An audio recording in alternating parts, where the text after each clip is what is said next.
you guys go ahead and finish your bell ringers that you have for today. Then once you're done with those, if you wouldn't mind to close your Chromebook, that would be greatly appreciated, and we'll get started.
I'll go ahead and get started.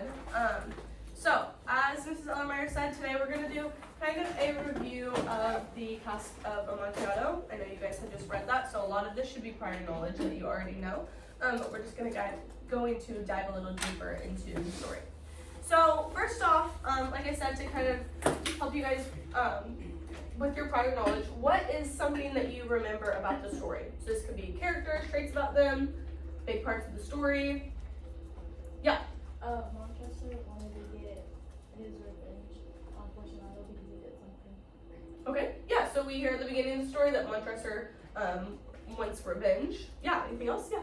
At the end, it kind of like flips, and it's not like we're not reading like the story; we're being told a story. Yeah. That's a good way to explain that. Yeah. We kind of get this whole story, and then it tells. That's it. That's what happened a long time ago. So yes, it does flip. That's good. Anything else maybe about Fortunato? Yeah. Fortunato he was a wine expert. Okay, yeah, he was a wine expert. What about like their personalities? How does Montresor kind of come off? Yeah. Montressor was very like narcissistic and kind of like guilt tripping him and manipulating him. Okay, yeah, that's good. He kind of was manipulative. What about Fortunato? Maybe somebody on the side of the room that hasn't spoken. What do we see from Fortunato? Like, what was his personality like? Yeah. Okay. It might seem like he just cares about his wealth. He might be a little jealous, we see throughout the story, as Montresor said that somebody else could try the wine, and he was like, no, I'm trying that wine, because he thinks he's the best. So yes, we can kind of see that too. So yeah, today we'll kind of go a little bit more into that. We're going to look kind of closer, like I said, at the Cask of Amontillado, and discuss the themes that Poe shows as well. And then after we discuss that, we are going to fill a plot diagram chart out together as a class, which is why I got this up here. And then you guys will work in your partners that you had from yesterday about the story using examples from the text. And then at the very end, you're going to write a short response explaining a theme in the Cask of Amontillado and then the story that you read as well alone. And then by the end of this lesson, you should be able to do all of these tasks clearly and support your ideas with evidence from the text. When we do the plot diagram chart as a class, make sure that you follow along and fill in your own chart. I have sheets of paper for that, so you guys will be doing that on your own. When you work in partners, you're also going to have your own sheet, but obviously you can work with your partner to answer all of the questions and complete sentences and use examples from the text, as well as participate in discussion. For the short response or homework that I will assign at the end, you will need to clearly identify a theme from 3 options. So I'll give you guys 3 options, and you're going to explain how it appears in both stories, and then again, use evidence from the stories. That's very important for today. So you'll have an introduction, a body, and a conclusion. So you'll just make sure that your sentences are clear and complete, and it will be due at the beginning of class tomorrow. So last thing as we go throughout this lesson, I just encourage you guys to kind of connect with the characters through real feelings that we see in the Cask of Amontillado as well as today. And these experiences could be like feeling misunderstood, possibly holding grudges. We see that it seems Montresor has held a grudge with Fortunato, as well as dealing with kind of personal struggles that we see could go through Edgar Allan Poe's life. We can also think about our own experiences and understand others better.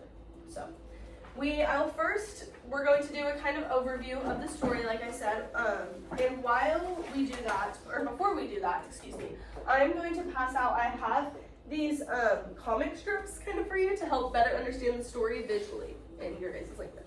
So if you don't care to take one and pass it back, I will do that. Okay.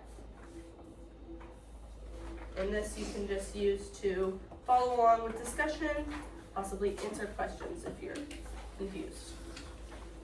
I forgot. Is there 4 or just 3? Just 3? Okay.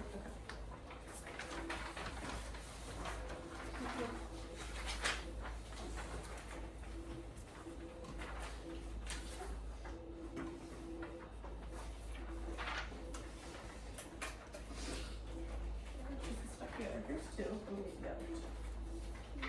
There. All right. Does everybody have one of those? I think I counted right now. Okay. Again, like I said, you guys can just look at that if you need to kind of get a little reminder. It shows what happens in the story, kind of in a visual point of view. So at the very beginning, what happens? What does Montresor tell us at the very beginning? Yeah. Yeah, basically that he wants revenge. He says that Fortunato enjoyed making him feel like a fool when he was younger, that he hurt his feelings, if we remember, 1,000 times. So, like you said, he's seeking revenge, yeah. So he decides to use Fortunato's knowledge of what against him? Yeah. Wine, right. Yes, he knows that he is a wine taster, so he decides to use this against him, as this will be something that he can probably con him into. Do we remember when Montresor approached Fortunato, what Montresor was wearing? You might also look at your picture. It can show you there. The color might be a little bit important. Maybe what he's wearing could reflect his personality. What is that? No, so that's what Fortunato is wearing. What about Montresor? Yeah. Black cloak. Yeah, he has all black clothing. He has that black silk. He also has a mask of black silk. So it basically kind of can show his deceptive nature. Yeah. He tells Fortunato that he has acquired something that could pass for Amontillado. What is Amontillado? Wine. Is it a cheap wine or expensive wine? Expensive wine. So this is a rare wine that he knows will probably persuade Fortunato into wanting to try. Yes. So we said what Montresor was wearing. What is Fortunato wearing? I think you had said. Costume. It's like, yes. A jester costume, right, and we see that in the picture again for you guys to look at, so you can kind of see the differences in their personalities there, yeah. So Montresor tells Fortunato that if he's too busy, he can just ask somebody else to taste it, and it's no big deal. Who was the somebody else, if you guys remember, that Montresor said could taste the wine if he could? Somebody who doesn't have any knowledge of. Okay. Actually, it was one of his biggest competitors, if you remember. So he did have a little knowledge on wine, but he was only talked about a little bit. Do we remember who that competitor was? It started with an L. He wasn't talked about a lot. Anybody remember? Okay, his biggest competitor, it was only mentioned a little bit, so it's okay. It was Lucchese. So if you guys need to write that down to remember, feel more than free. But yes, Lucchese was another wine taster, and that's who Montresor told Fortunato he could just have him try it if he didn't want to. And Fortunato did not like that, because as we said, Lucchese was one of his biggest competitors, so he claimed that he was better and that that man could not tell Amontillado from sherry. And what is sherry? Cheap wine, yes. He then insists that they go to his vaults to try it. He says, let's go ahead now. And as they go into the vaults, Fortunato becomes aggravated by something on the wall. Do we remember what that is? The salt and stuff. That salt, right. What was that? Niter. Yes, niter. It was that salt-like substance on the wall. It's kind of a web-like substance. And it makes him cough, if we remember. He becomes really aggravated and gets that cough. But even though that happens, they continue to explore the vaults. They decide to keep going. What are those vaults full of? Do we remember? Dead bodies. Dead bodies. Of what? Dead bodies and wine, right. Whose dead bodies were they? People before him. Yes, people before him, his relatives, Montresor's relatives. Good. So when they walk into that crypt, human bones are decorating 3 of the 4 walls. On that exposed wall is a small room where Montresor tells Fortunato what is being stored. Amontillado. The Amontillado, correct, yeah. When Fortunato is down here too, another thing to note, is he sober? No, he's heavily intoxicated, which could be another reason that he thinks, oh, this is no big deal, I'll just go down where there's a bunch of dead bodies, no big deal. So, because of that, he decides to go back to this small room, thinking, what could happen? What does happen when he goes back to that room? Yes, but before all that, what is the first thing that Montresor does to him? Do you remember? He has that wine, but he chains him, if we remember. Before he starts building that brick, remember he chains him to that stone and then starts building him because he couldn't build the wall if Montresor was moving. So, as I said, he begins to build that wall, trapping him inside. What does Fortunato do while he's getting trapped? No, so Fortunato is the one that's getting trapped in there. Is he remaining calm? No, he's yelling. He's screaming, yeah. If we remember, he starts screaming, thinking maybe somebody will hear him and he can get out. Yeah. He's like causing like a lot of commotion for a while, but then he like realizes that nobody can hear him because Montresor starts mocking him. Right. That's exactly where I was going to go at. Montresor starts yelling back, saying, nobody can hear you, and kind of mocks him. So he realizes he's not getting out of there. Is he still drunk while this is happening? He starts to sober up. He does still have that intoxicity, but he starts to, the alcohol kind of starts to wear off, and he realizes that he's trapped here, he's terrified, and ultimately helpless. So as Montresor is about to finish the wall, what happens? What does Fortunato do?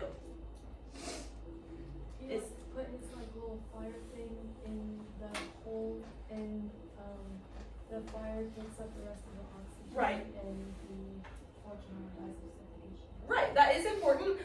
What about his actions? Is he still yelling? No. What is he? Does he think it's funny? What's he doing? What'd you say? Wait, no.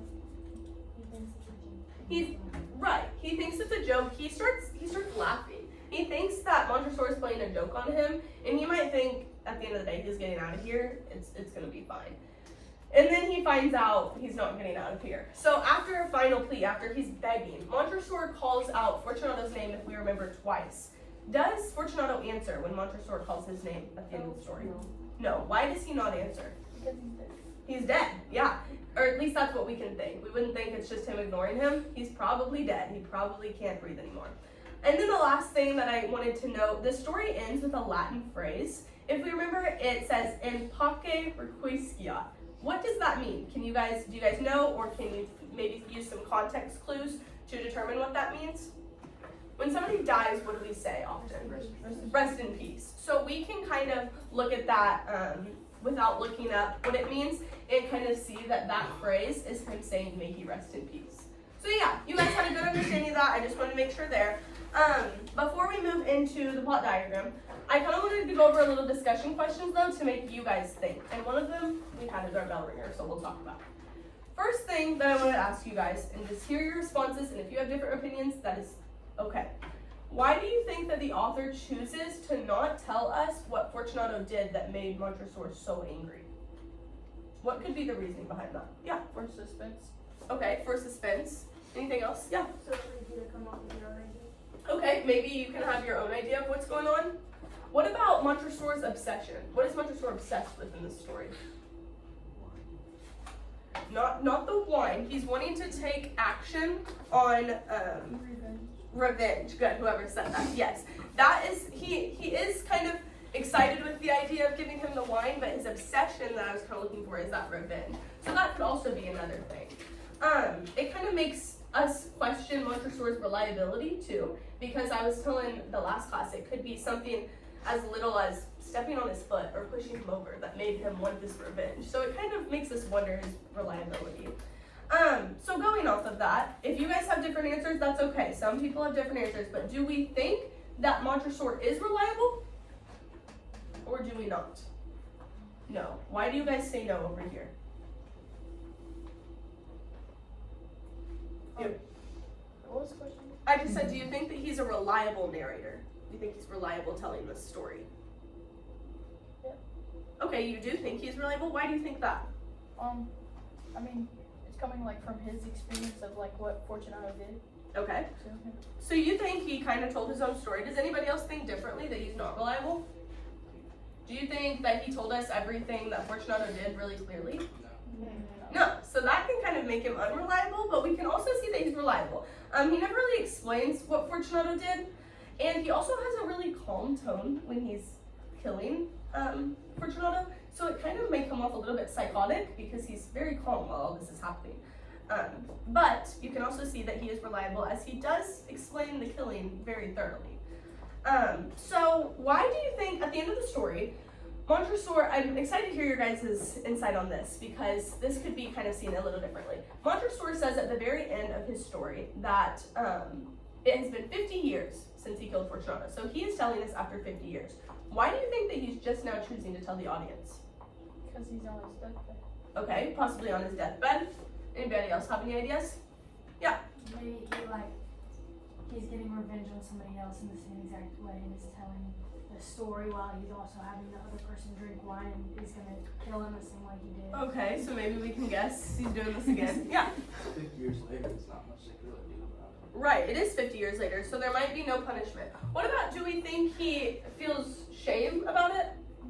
No, I don't think so either. I think he might be bragging, like, I did this 50 years ago and I never got caught. I'm that good. So this could kind of be him telling telling us as readers at the end of the story that he never got caught and that he's really proud of it. Yeah. The last thing that I was going to go over is it relates to your bell ringer, like I said. As a reader, are you guys more sympathetic to Fortunato or Montresor? Yeah. Oh, I'm sorry. I thought you had your hand raised. Yeah. Montresor, because he's like, if he's doing this over something so simple, he's clearly like super mentally ill. Okay. And he needs help. Right. You could possibly have a mental illness. Is anybody more? Yeah. I feel like Fortunato Okay. because he didn't deserve to be lured into a brutal death like he did, especially since we don't know like what he did. Right. But even if he needed like a punishment, that was really brutal. Yes, that was a brutal punishment. That's a good way to look at it. Anybody else have any opinions on Montresor or Fortunato? No? I think I could see both sides because Fortunato, I'm a little sympathetic towards because he was deceived and trapped and even killed without us even knowing what he did wrong. Like I said, it could have been something as simple as pushing him over. But you can also see, Montresor said at the very beginning of the story that he was insulted and wronged 1,000 times during his childhood. So it must have been something really wrong because he said he gave his all to Fortunato and he was just insulted back. So, yes, that was nice to hear your guys' opinions of that. Moving on, I'm going to pass out the plot diagram charts. We talked a lot about what happened in the story, especially at the beginning for the overview. So this should be pretty easy, but we are going to do it together as a class. And you can hold on to these for your essay that is going to be assigned. So again, I will do the take one and pass it down. Are we keeping these? Yes, you can hold on to these for the essay, but please still do fill it out, as I will be watching you guys do that. Oh my goodness. There we go.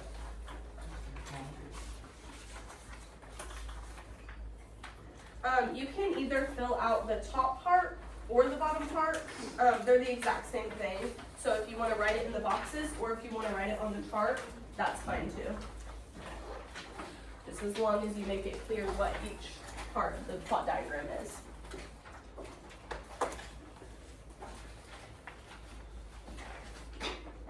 Okay, does everybody have a paper?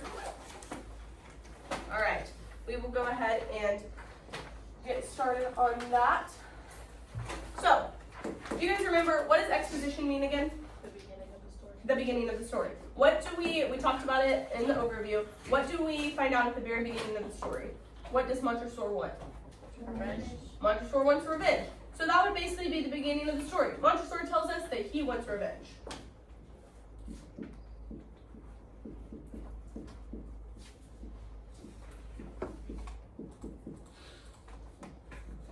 Who does he want revenge on? Fortunato. So I would mention that too, that he wants revenge on Fortunato.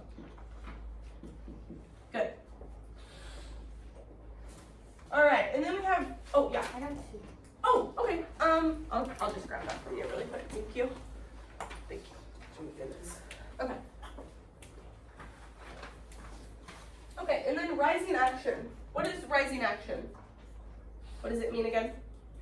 Kind of building up towards the climax. Yes, building up towards the biggest part of the story. So, if we look at some of the key points that build up towards the turning point of the story, what happens? What could be one of the rising action details?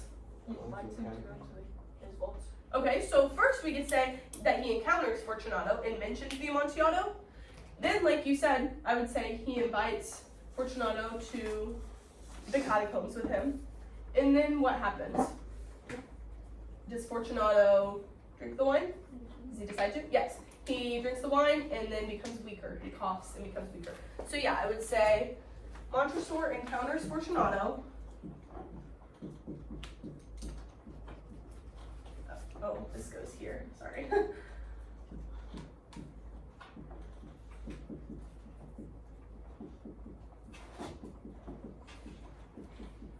And then we can say, he mentions the Amontillado.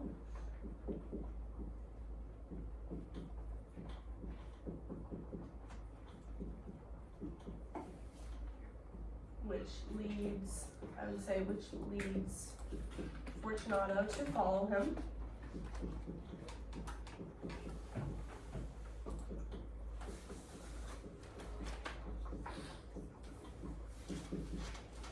And then we would say he starts coughing and becomes weaker. Or I would say Fortunato starts coughing and becomes weaker. Can we remember who does what?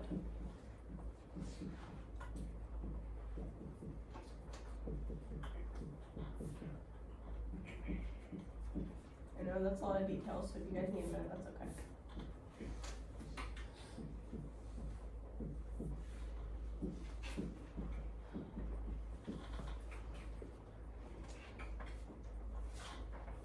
You don't need to write that word for word, but just so you know that Montresor encounters him, mentions the Amontillado, and Fortunato decides to follow him because he is intrigued.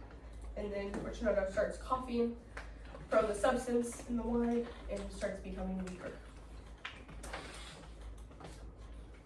Okay, moving on, it looks like most of you are done. To the turning point of the story, the climax. What would that be? Can somebody tell me? What's the biggest point of the story that happens? It's like the first big thing. Fortunato goes into the room. So that is more of he's leading the rising action. He's leading him to the room. What happens in the room? The very first thing. He changed. He gets chained. Yes. So the climax would be Montresor chains Fortunato and starts sealing the bricks. So yes.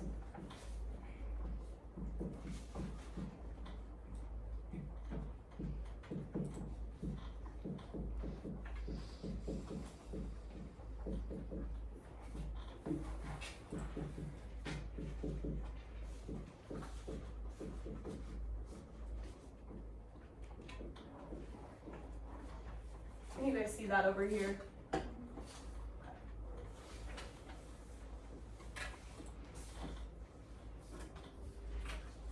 Yes, so that is the climax of the story.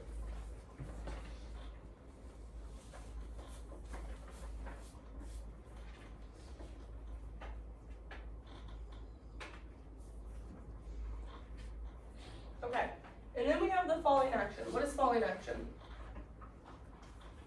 What happens after the climax? Yes, what happens after the climax, kind of leading more towards the resolution. So what happens after this? After he's changed, what happens? What does Fortunato do? Yes, so Fortunato, we could say screams and pleads. Also, does Montresor finish the wall that he's building? Yes, so we could also say Montresor finishes the wall. And then the last point that I would also note on your rising action, does Montresor leave feeling bad for what he did? No. So you could say that Montresor quietly leaves with no regret. So yeah, I'll write that for you as well.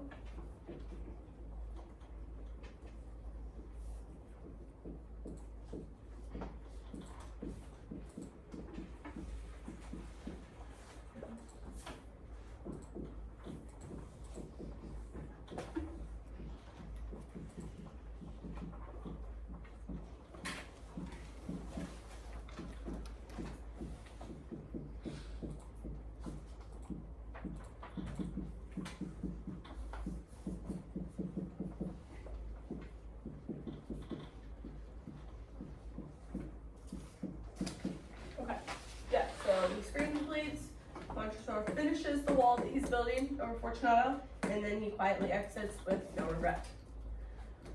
What do we have for, what will we say the conclusion? So yes, that is the conclusion. I would also say, what is the very last thing that it says in the story? Do we remember how he says, what does he reveal? Nobody in the catacombs. Yes, 50 years later, no one has discovered the crime. So yes, it could be that he dies, or that, that Fortunato dies, and Montresor reveals that no one has discovered the crime for 50 years.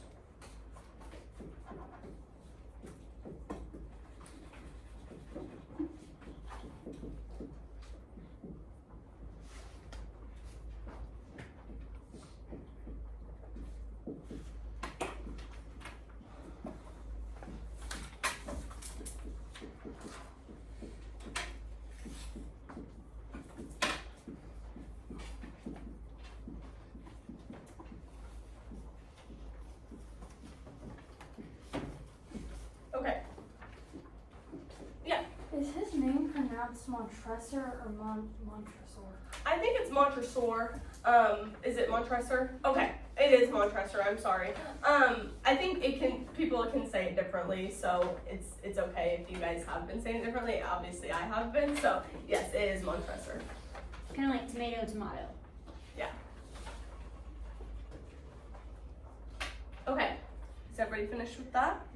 If you are, I think we are going to move on to now. We have a little bit of time. I can give you guys some time to work on, if you get in your groups that you were in yesterday, we are going to do some reading questions over the Casa Amontillado. They're just 6. You guys will fill those out as partners, and you should be able to get all of it done, hopefully. They're not too hard. If you guys remember what irony is, it talks about irony a little bit in the story. Remember, it's things that seem true that are actually untrue, kind of ironic. It also talks about foreshadowing, so ways that there was some foreshadowing in the story you can look at, and you can look back at your text if you would like to. And then it'll also talk about the coat of arms. Do you guys remember what the coat of arms were? It was, okay, anybody that There doesn't was remember? like the shield with like the family on it and like the stuff to like protect. There's snake and like some Yes, the foot and the snake, it kind of symbolizes Montresor's, I'm sorry, what? Or like go down and have like a fight. Yeah, Montresor's like how it symbolizes kind of dominance in his family. So yes, that is the snake, the boot, kind of crushing the snake. And then it will also ask a question about using context clues to figure out what the word means. So pretty easy questions. If you need help, I will, I'll be circling around the classroom and can help you guys with that. So go ahead and get in your groups, and then I can go ahead and pass those out. It might be a little easier.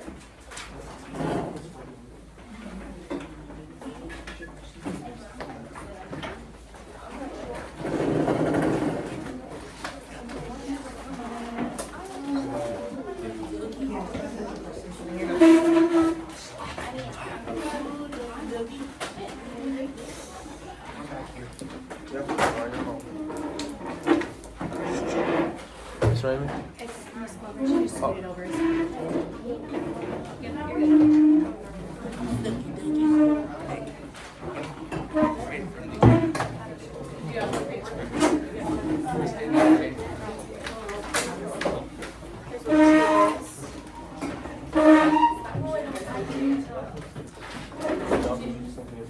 You guys will each have a paper. Do we keep this? Yes, you can hold on to it. You will be turning these reading questions in. Everything else that I've given you so far, you don't have to turn in. Just do keep it for when you write your for responses in your essays. Do you need one as well? Sorry. Okay. Here. Here. Does everybody else have one of the worksheets? I think so. Okay. So go ahead and get started on that and get as much done as you can. I think we should be able to maybe have a little bit over 10 minutes to work on that.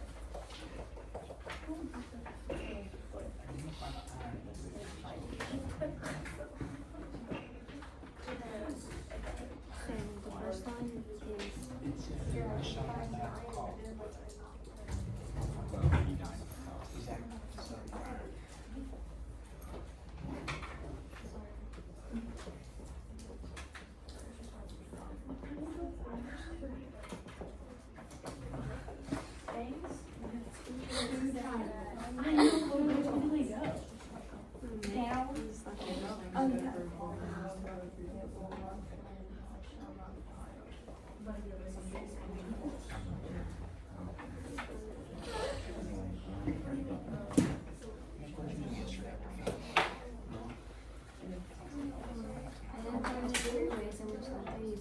foreshadowing within the story, Wow. and Oh my its God. intended effects. I got 18 I was telling the last class too, I won't judge on drawing, don't worry. I'm not a drawing expert either.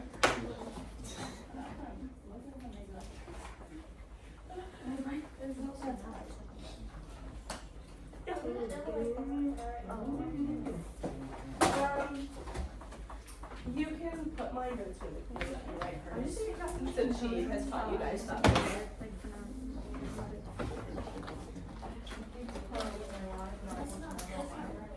I have notes. That's not right at all.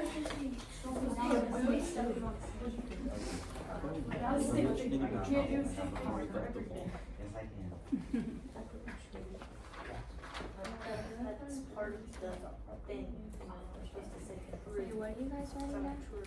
You guys lost me.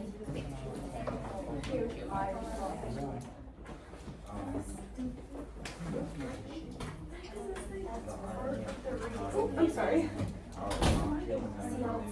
You guys doing okay over here?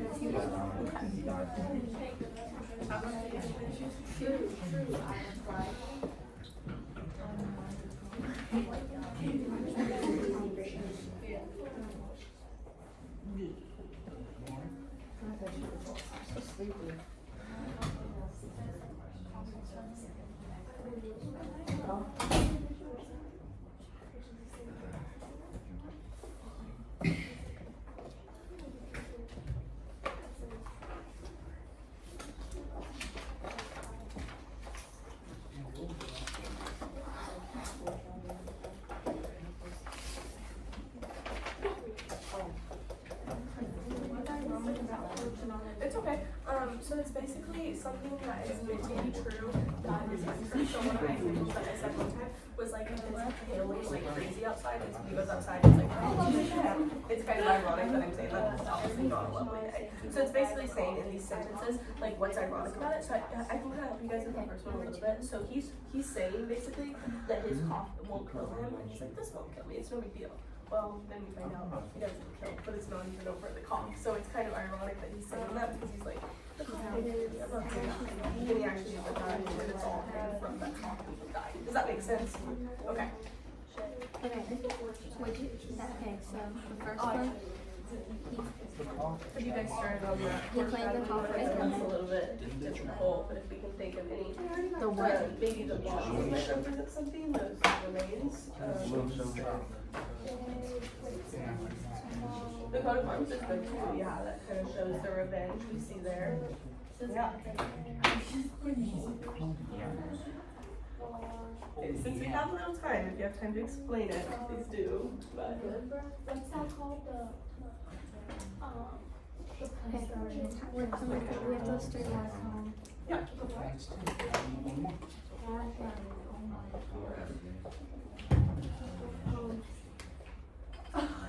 Yes, that's more than possibly arguing, but you can put if you want to put kind of decide that that's, how do you spell fortunate? How do you spell fortunate actually? It's like it sounds. So, yeah. You are gonna write that on the side.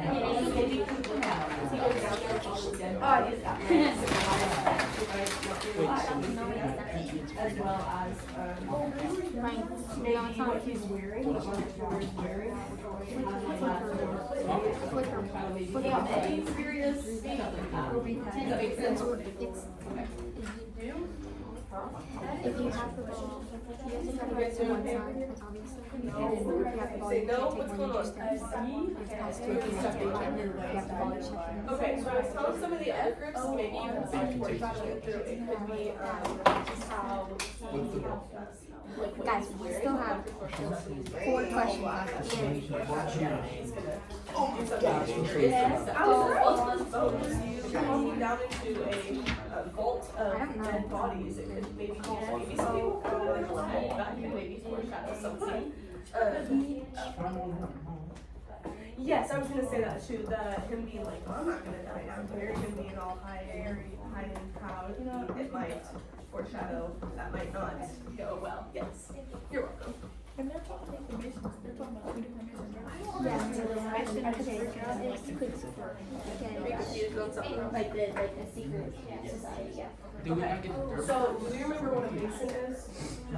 Okay, so This remember, makes like, sense. Like a professional liner. What are you confused on? no, so we talked about two, or I know you guys talked about two different types of Draw a masons. sketch. So it could be like I'm on a building bricks or concrete. Draw a quick sketch If of you guys the remember that. person. So a Mark mason Barnes. is basically somebody that could like build a like wall. his family symbolism. So if he's Remember it saying talks about here, the a foot stepping on mason, the he snake, supplies like, no and the way, snake you're was a biting the mason. heel, and Well, that then it's represented the kind of family. ironic because he uses We want you to- his she wants you to mason kinda sketch it skills out. to It build doesn't a have to wall. be great at all. I would Like, no way, So, and then he finds out. I'm Oh, really, actually. Do you remember what I'm talking about? When I just put that for like all. The coat of arms. You can put that for all. Remember Oh, no, I I didn't remember, mean I to. guess. As long as you can probably tell what it is. I got one. A foot and a snake. Nothing more treasure was filled in catacombs. He was like, I'm just gonna go here. Yeah, yeah. And then- See, we can't see, but it's okay. A foot and a snake. Okay, which one are you? Treasure. This one? Okay, yeah, so that is one way of foreshadowing, yeah, basically saying, I'm not gonna die, and then it doesn't work out, and he does die. It could also be, I was from one of the other groups, those, if we remember, when he goes down into the vault, what's in there? Yeah, what's surrounded in there, is, who's in there? The dead bodies, yes. So that could also be kind of a foreshadowing of, somebody may not come out of here, all these dead bodies, or so somebody may not come out alive. As well as even what they're wearing, whatever type of that all that flowers and kind of foreshadow like a deceptive nature, something like that. Does that make sense? Okay, those are a couple ideas that they're wearing now. It's almost done. You guys doing okay over here? Be safe. Can we help with You anything? didn't Let me stop know. at fortune, but you kept going. What else? What other words would come out? What is this? Take it off. Fortunate? What's that mean? Good fortune? Is that good or bad? So isn't that a little ironic that his name represents something good, but something bad? I don't know, Jaden drew in there. See what I mean? Nick. I'm going to draw a big book. I'll give you guys about 4 more minutes. Try and get as much done as you can so that we can get these turned in. How do I draw a snake?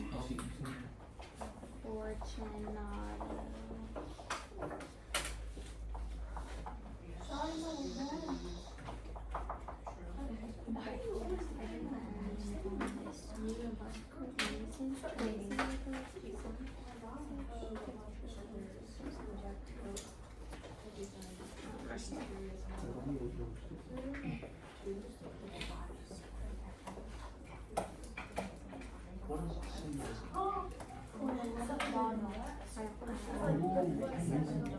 No, we're still on this one. We have this. What is this? We still have 3 questions. We only have like 2 minutes. What's the symbol? Yeah.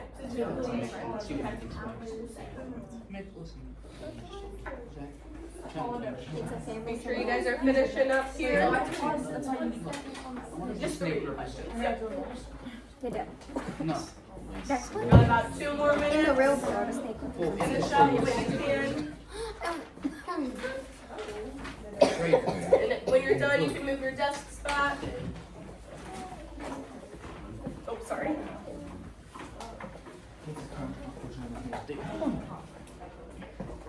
Unfortunate.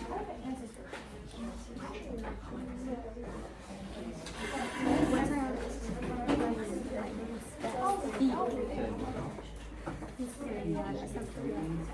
What is this?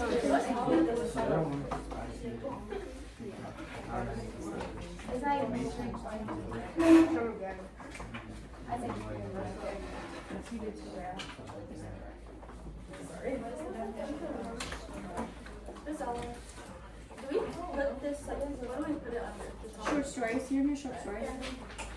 What about those?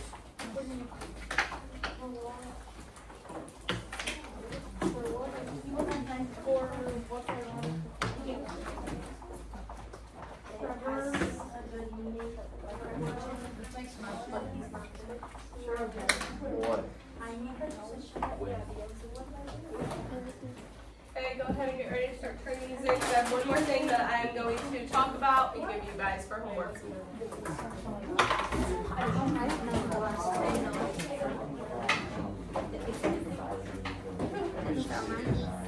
Can you help me? What's ironic about Fortunato's name?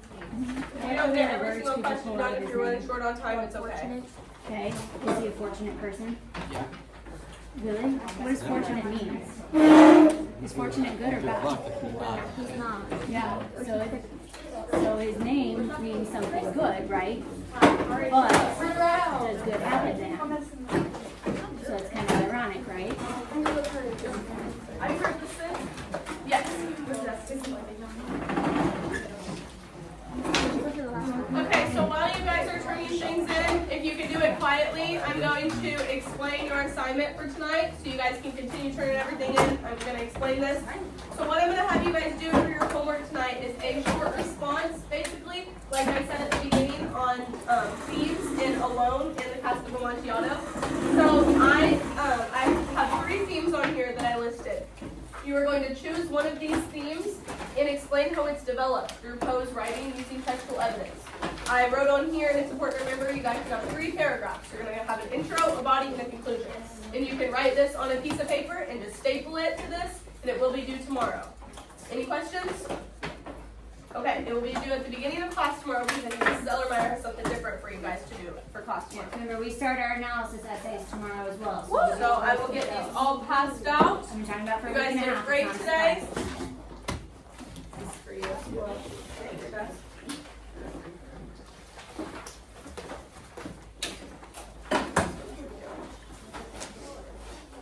Try to use these last few minutes, guys. Go through what she's giving you. Make sure you don't have any questions.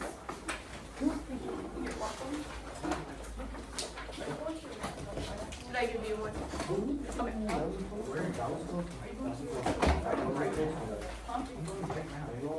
You try to take one and pass it down. I guess it'll be easier.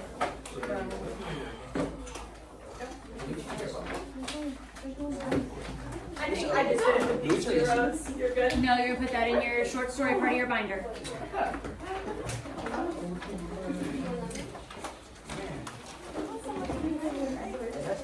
So yes, you can kind of look at even the title, looking at themes maybe, how you see in Alone, maybe kind of his loneliness, personal struggles that he goes through, maybe bitterness. So those could also be some themes that you see there as you go into your essay. And it's important to remember that the themes that we looked at today, like pride, revenge, feeling misunderstood, those still show up today, even in books, even movies, social media even, that we see. We're so exposed to those.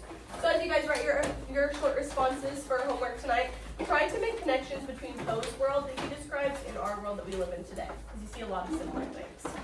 So good job today. I think you guys have about 2 minutes, so if you want to look at your assignment and try to get some ideas before you pack up and leave, and if you have any questions, let me know.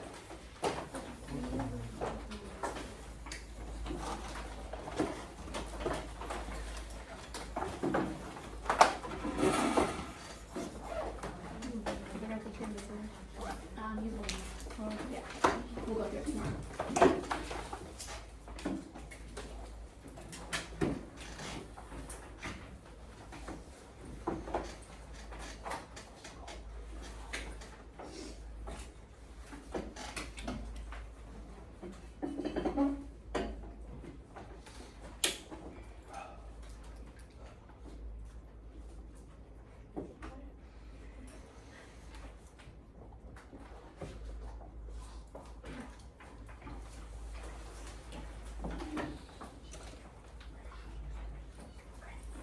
I think I put on your directions, but make sure there are 5 to 7 sentences in a paragraph. Make sure you guys do the complete sentences, the complete amount that you need, so that you get all that, get points for all that.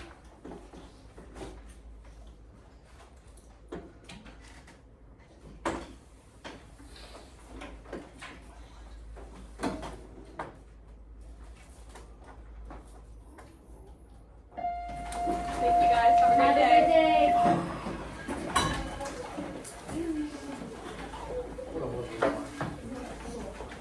Did you just say what a lovely class period?